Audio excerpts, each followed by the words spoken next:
Nashville International Airport BNA operates nonstop airline and cargo traffic every day, yet it is still a Class C airspace and possibly moving to a Class B airspace.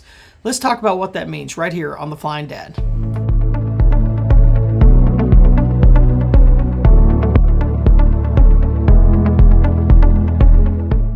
Hello, I'm Scott with The Flying Dad.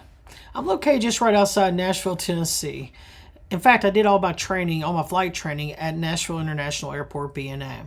Now, if you've ever flown into BNA, you know it's not just some quiet little airport. It is a major international hub. For example, Amazon has one of its largest flight distribution centers located on the field at BNA. All the major airlines, Delta, American, Southwest, just to name a few, fly in and out of BNA all day, every day. When you fly into BNA, you must be on your game, especially in general aviation. There were times where I had to wait when I was in my training to take off or to land. At least 30 minutes I had to wait for other traffic just because BNA is so busy. And that brings me to something that has kind of puzzled me for a number of years, and that is, why is BNA a Class C airspace? Despite all the traffic, despite the airlines, despite the cargo operations, it just didn't make sense. Understand that a Class C airspace is the same classification as airports like Louisville, Kentucky, and Chattanooga, Tennessee, which, by the way, I've flown into both of those. And I could tell you, without a shadow of a doubt, BNA is in a completely different league. In fact, I like to say when I flew into Chattanooga, it's almost like flying into a Class Delta airspace. Not very busy. Didn't seem to be as organized as most of the Class Cs I've flown into. Now, in 2023, the FAA recognized what pilots and controllers already knew, and that is that BNA had outgrown its airspace.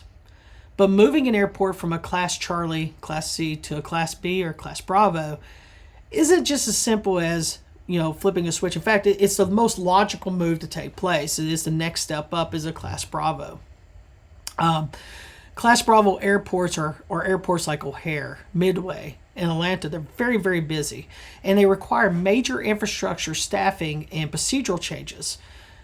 So instead, the FAA did something that a lot of government organizations do. They created something new. They created what is called an expanded Class C, or Super Class Charlie is what it's also referred to as.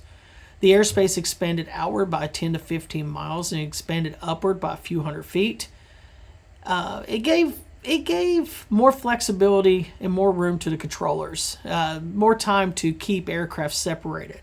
That expansion stopped just short of nearby airports like Gallatin, Lebanon, Murfreesboro, Tennessee. The goal was simple: reduce risk and improve safety. That was the goal of the FAA. Well, now moving on to 2026, that's where we're at today.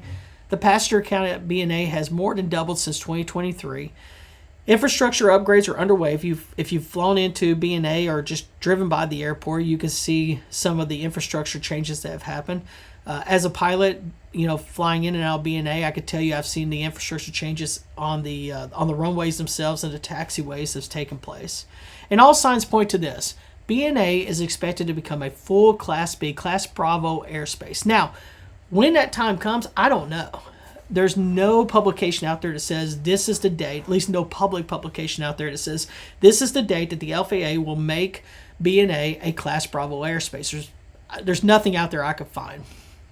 But understand that when that change happens, that puts Nashville in the same category as some of the busiest airspaces in the country. Rightfully so. So the question among the general aviation community is, what does that mean for us? We that fly the small planes into Nashville BNA. What changes for us? Because I can tell you, those that fly the big aircraft or the passengers of those big aircrafts, not much has changed. Some things have changed, but not a whole lot. But for general aviation, there are some things that will change, and those changes we do need to talk about. So let's go through a few of them. So first of all, the biggest change for general aviation is today in a Class Charlie, as any Class Charlie would be, to enter that airspace, all you have to do is hear the air traffic controller say your tail number. For example, when I'm flying into BNA, you will hear me say inside my airplane, I'll say Nashville approach 941 Bravo Mike. I'm doing a cold call to them. And if they want me to come into the airspace, they will say something like Nashville approach, 941 Bravo Mike. As soon as they say my tail number, which is the 941 Bravo Mike, that is my entry into the airspace. That's my golden ticket to enter that airspace. Now, if they don't want me to enter that airspace, they'll sometimes say, aircraft calling approach, please stay outside the airspace, or stay clear of the Charlie. They'll say things like that. That means don't enter the airspace. We're too busy for you to enter the airspace right now. So now, once this change was to happen, where BNA becomes a Class Bravo airspace, for me to enter that airspace, I would say Nashville approach, 941 Bravo Mike, and then they would say 941 Bravo Mike, Nashville approach, and then I would give them information. And then the next thing I should hear, if they're going to let me enter the airspace, is 941 Bravo Mike, you are cleared to enter the Bravo. So hearing the words, you are clear to enter the Bravo, is the golden ticket to enter the Bravo. If you don't hear that, you can't come in. It's just as simple as that. Now, if they get busy, just like in a Class Charlie, they could tell you to stay outside the Bravo. But if you hear those words, you are cleared to enter the Bravo, that is your golden ticket to enter into the Bravo. Second, this one affects those that are in training. Student pilots, for you to solo into a Bravo, you must have an endorsement from your instructor. You cannot fly into a Class Bravo without an endorsement. Now, you could fly in to a Class Bravo with your instructor. You just cannot by yourself without an endorsement from an instructor. Third, there will be tighter operation and separation between VFR and IFR traffic. Not much changes here. It's pretty tight as it is today because the airspace is already busy. So not much has changed with that. Fourth, the vertical airspace expands from 6,000 feet to 10,000 feet. My wife and I just flew recently down to Chattanooga, Tennessee, and we had to fly over top of BNA. For me, I just like to stay out of people's way when I fly. I'm in a Cessna 180. It's high performance. Yeah, I'm moving pretty well, but I'm still not moving as fast as the jets are moving.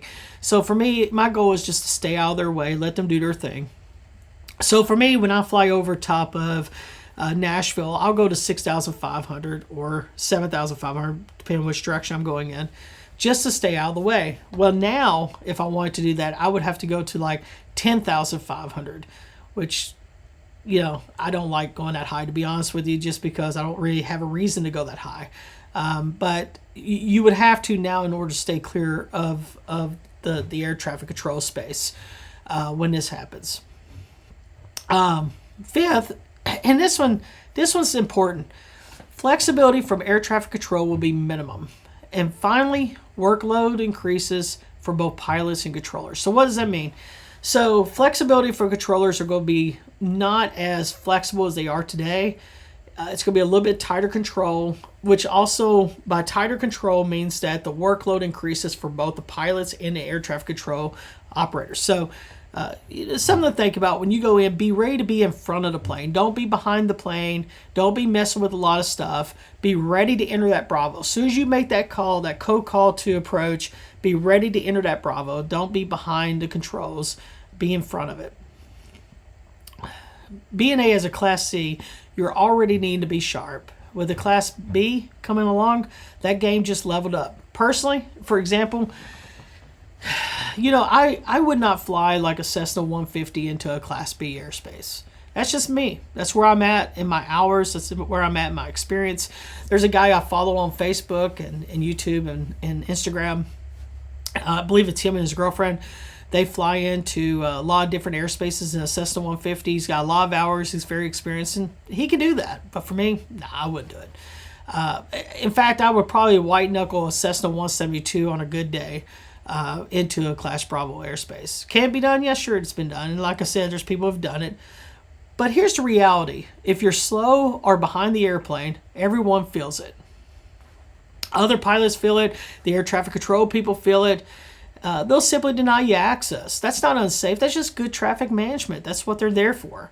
At the end of the day, the change is about safety and efficiency. Class B airspace controllers have more authority, more time, and more room to think ahead. That leads to better traffic flow, fewer conflicts, and more predictable operations. If you want to learn more about this change and be able to hear, officials from the FAA and hopefully some people from BNA talk about what this change means for the community and means for the airport itself, there is a public interest meeting scheduled for March 3rd, 2026. It's going to be at the Middle Tennessee State University. It'll be held in the academic classroom building in room 104. And the meeting starts at 5 p.m. Central Time. It'll be a great opportunity for if you thought about general aviation, you thought about getting into general aviation, maybe going and taking some flight training, a discovery flight, or you've already kind of been involved in general aviation in some way or some form, some fashion. It's a good time to come and just listen and learn and hear feedback.